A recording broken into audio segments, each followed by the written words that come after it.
kalau ulama-ulama ini tidak boleh dekat dengan umara itu, terus bagaimana?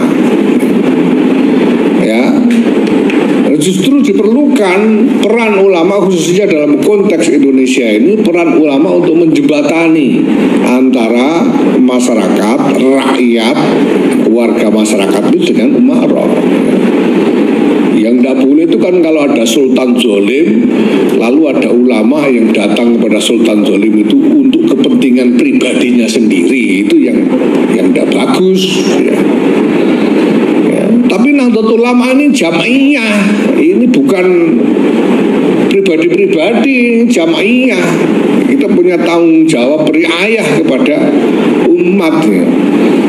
Wah, jadi nanti dikampanyekan kiai-kiai NU tidak boleh diikuti karena dekat dengan umara. Gimana ceritanya ini?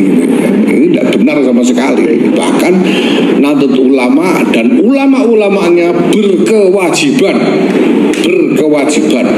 untuk tidak jauh-jauh baik dengan umara maupun dengan ra'iyah, karena dua-duanya merupakan bagian atau lingkup dari tanggung jawab ulama untuk mengasuh masyarakat secara keseluruhan. Nah, ini penting ditegaskan ya. Jadi omongan yang mengatakan ulama yang dekat-dekat dengan umara harus dijauhi itu tidak bisa diterima. Ya, nanti Bib Ali tolong salam saya kepada Bib Taufik Asikaf ya. Jadi tidak bisa begitu itu.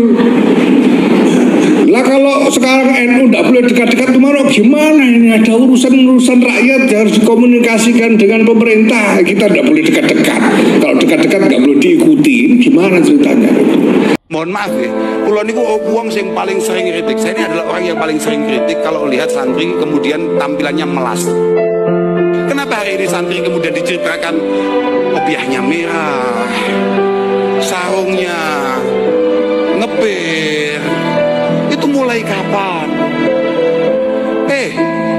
Al-Imam Asy-Syatibi mengatakan la budda lil alim mimmalin wajahin.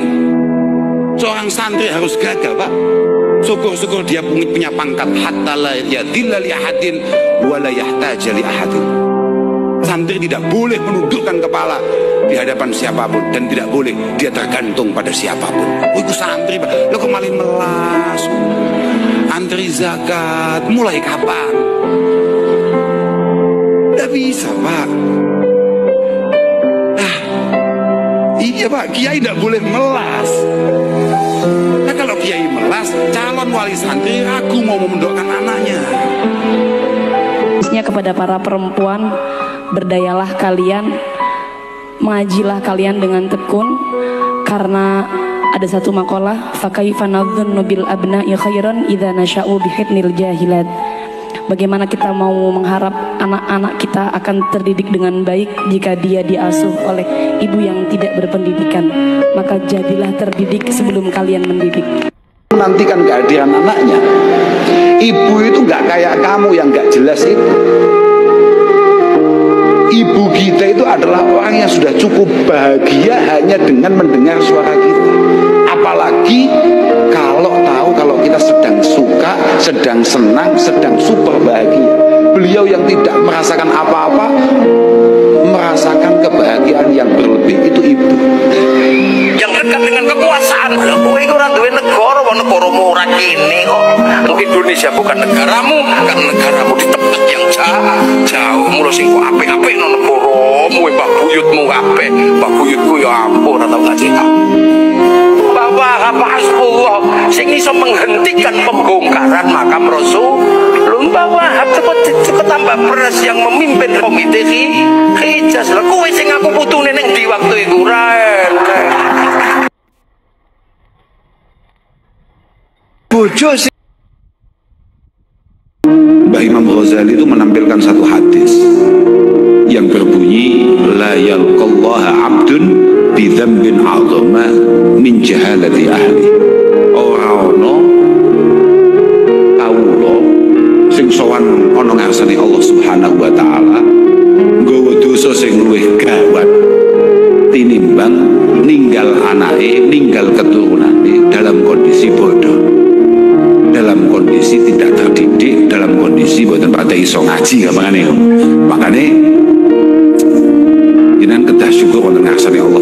Subhanahu wa taala. Dilalah kagungan putra-putra sing siap dikengken ngaji, sing siap dikengken mondok, sing siap dadi bocah sing nyedhek teng kiai-kiai. Apa tuh, Pak? Saya itu talabul ilmi iku min alamati husnil khatimah. Ibnu Hajar dawuhaken wong gelem nyantri gelem mondok iku wis tondo awal bahwa dia akan mendapatkan husnil khatimah. Kowe santri-santri kuwi lho, sing gak jelas lho. Tapi kowe kuwi wis megang satu tiket untuk kemudian mendapatkan husnil khatimah. Ya muga-muga tenan. Kalau anak saya tanya, Pak, kenapa Bapak sholat terus? Ya saya bilang, pantes ya jadi manusia sujud cuma selama melok di dunia melok nganggo pangeran dibayari ya ora gelem. Kata saya gitu, wong nganggo mewong ya bayar, lagi nganggo bumine pangeran ra bayar wis anggap ae sujud itu bayar, kata saya gitu. Sehingga merasa sujud itu satu identitas. Ukur itu penting tenan. Cara ning alfiyah malayazalu syakiran alal ma'ah fahuwa harin liisyatin dzati sa'ah. Hanya orang-orang yang mau bersyukurlah yang punya kepantasan untuk mendapatkan kebahagiaan dan kemudahan di masa-masa yang akan datang. Makanya tasyakuran, haflah lah, apa jenenge gak ngerti aku, itu semua adalah sesuatu hal yang menjadi sangat penting. Carane nyukuri keilmuan gue ya mengamalkan apa yang ia pelajari, mengamalkan apa yang ia pelajari. Kutu mergo al ilmu wal amal itu qarinani, bahwa ilmu dan amal itu dua teman dekat yang tidak bisa dipisah. La yanfa'u ahaduhuma illa bisahibihi, bahwa masing-masing itu tidak bisa dipisahkan. Iblis itu nangis-nangis neng Nabi Musa. Iblis itu takutnya sama Allah itu luar biasa, sampean kalah. Karena iblis itu tahu surga, tahu neraka, tahu kekuasaannya Allah. Jadi takutnya sama Allah luar biasa. Suatu saat iblis ini datangi Nabi Musa. Karena tahu Nabi Musa itu kalimullah, orang yang bisa komunikasi langsung dengan Allah. Ya Musa, ya kalim Allah, saya ini makhluk, saya takutnya sama Allah luar biasa. Tolong rayukan Allah supaya nerima tobat saya. Karena dirayu terus lama-lama Nabi Musa bilang, oke, tak rayukan Allah. Karena Musa kekasihnya, ya Allah, iblis punya ingin tobat, tolong dikasih hak tobat. Kata Allah, oke, dia bisa tobat asal mau sujud di makamnya Nabi Adam. Karena kesalahannya dia gak mau sujud sama Nabi Adam. Dikasih tahu sama Nabi Musa, alhamdulillah kamu diterima tobatnya. Syaratnya apa? Sujud ke kuburannya Nabi Adam. Wah, iblis gak tau aslinya terus. Zaman urip aku ora gelem, pomene wis mati. Oh, dasar setan itu. Untuk meradam kemarahan malaikat niku apal surat Barok. Syukur-syukur apal 114 surat. Oh niku malaikat sinten mawon pun kena. Cukup apal Tabarok.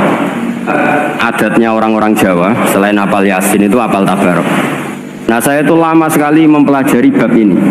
Ternyata di antara pokoknya itu satu, karena malaikat itu kena aturan fikih. Jika orang hafal Quran itu haram disadui, kita haram menghinakan, maka malaikat juga kena aturan tidak boleh menghinakan orang yang hafal Quran. Dan alhamdulillah di banyak syurahul hadis, hafal Quran itu maknanya tidak harus hafal semuanya. Orang boleh hanya hafal Tabarok, boleh hanya hafal Waqiah. Itu kalau kamu hafal betul, surat ini juga bisa berdiri sendiri mensyafaati Anda. Makanya akhirnya semua ulama ijma yang bisa mensyafaati itu adalah satu Quran, dua Rasulullah SAW, ketiga orang-orang soleh dan seterusnya. Masyhur Sayyidina Ali itu kalau malam itu diantara sebab beliau tambah dekat sama Allah. Itu diantara wiridannya itu bukan kayak wiridan kita itu enggak. Wiridannya begini. Ya Allah, kafani izzan an takuna li rabban wa kafani fakhran an akuna laka abdan. Saya sebagai manusia ini sudah sempurna, punya Tuhan engkau, Tuhan yang maha dahsyat, maha top. Kayak apa nyesalnya saya kalau punya Tuhan yang hanya sebuah batu, hanya pahatan batu, atau Tuhan yang mati, atau Tuhan yang kelaparan.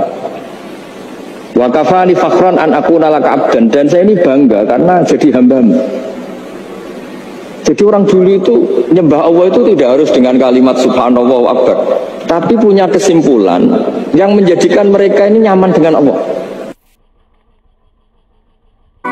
Makanya dalam sebuah ayat disebutkan masuk surga itu gampang, yang susah itu kamu masuk status kehambaan itu.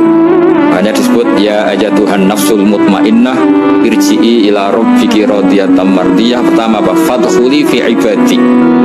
Kamu harus masuk status sebagai hambaku dulu, baru wadkhuli jannati, baru kamu masuk surga.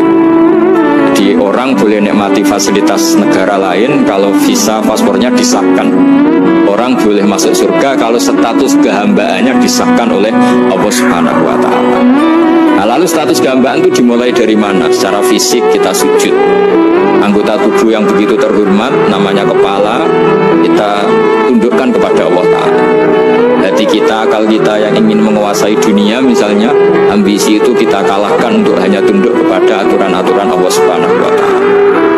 Kekhawatiran kita akan menghadapi alam akhirat, ini yang penting. Nanti setelah kita mati kayak apa, jadi debu, jadi tanah, lalu bangkit kita gimana? Sebagaimana mukadimah saya, ingatlah an-nas'atil ula. Ingatlah penciptaan pertama, bahwa Allah punya reputasi menciptakan Nabi Adam dari tanah. Utlubu al-ilm fa in ajaztum fa ahibbu ahlahu fa in lam tuhibbuhum fala tudkhiluhum. Utlubu al-ilma, kabeh ya sing kudu ngaji, wa bapake, wa mboke, wa anake, wa putune, kabeh kudu ngaji. Nek pancen ora iso belajar demen kabeh wong ahli ngaji. Iki ora gampang. Prakteknya nyatane beliau masih meneruskan fa in lam tuhibbuhum. Nek awakmu ora iso demen mek wong ahli ngaji, sampean tidak memandang ada kemenarian sama sekali di wajahnya Mas Fadil.